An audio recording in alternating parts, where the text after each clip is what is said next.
एक बार की बात है। एक लड़का था जो अपने दोस्तों के साथ जिंदगी का मजा उठाता रहता था। उसे दिन भर शराब पीने का शौक था और रात भर क्लब में नाचता रहता था। उसकी माँ और बहनें उससे बेहद नाराज थी, लेकिन उसे कुछ फर्क नहीं पड़ता था। एक दिन उसका दोस्त उससे मिलने आया और उसे एक विचार दिया। उसने कहा कि उसे अपनी जिंदगी से संतुष्ट नहीं है और वह इससे बाहर निकलना चाहता है। उसने बताया कि उसे एक बाबा के बारे में पता चला है जो लोगों को जीवन के असली मकसद के बारे में समझाते हैं। वे अपने आश्रम में रहते हैं और वहां जाकर उसे अपनी समस्याओं के बारे में बताना चाहिए। लड़का उसके सुझाव पर आश्रम जाने के बारे में सोचने लगा। उसने बताया कि उसे भी अपने जीवन से परेशानी है और वह भी बदलना चाहता है। दोनों दोस्तों ने एक साथ निर्णय लिया कि वे आश्रम जाएंगे। आश्रम पहुंचने के बाद दोनों दोस्त बाबा से मिलने गए।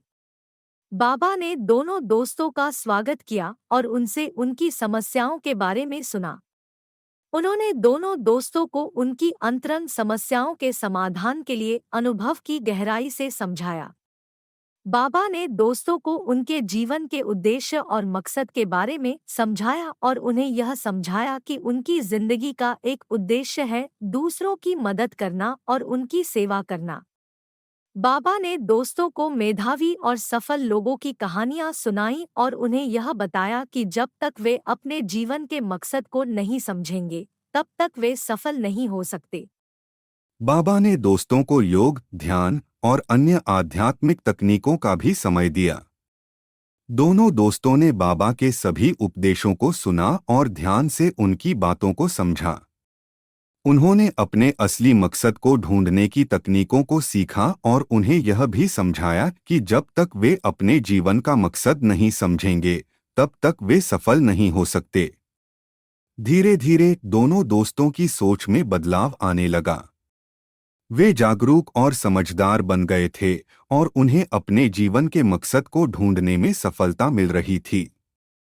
एक दिन बाबा ने दोनों दोस्तों से कहा कि उन्हें अब अपने घरों को वापस जाना चाहिए। दोनों दोस्तों ने बाबा का धन्यवाद किया और उन्हें उनके जीवन में हुए सकारात्मक बदलाव के लिए शुक्रिया कहा। दोनों दोस्तों ने अपने घरों को वापस जाकर अपनी जिंदगी में सकारात्मक बदलाव लाने का वादा किया।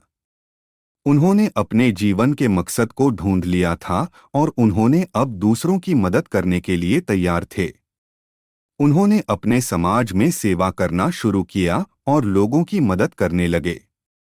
वे अपने जीवन में खुश और संतुष्ट थे क्योंकि उन्होंने अपने जीवन के मकसद को पा लिया था और दूसरों की मदद करके अपने जीवन को और भी महत्वपूर्ण बना दिया था। दोस्ती की कहानी समाप्त होती है। इस कहानी से हमें यह सीख मिलती है कि हमें दूसरों की मदद करने का जीवन में महत्वपूर्ण स्थान होना चाहिए।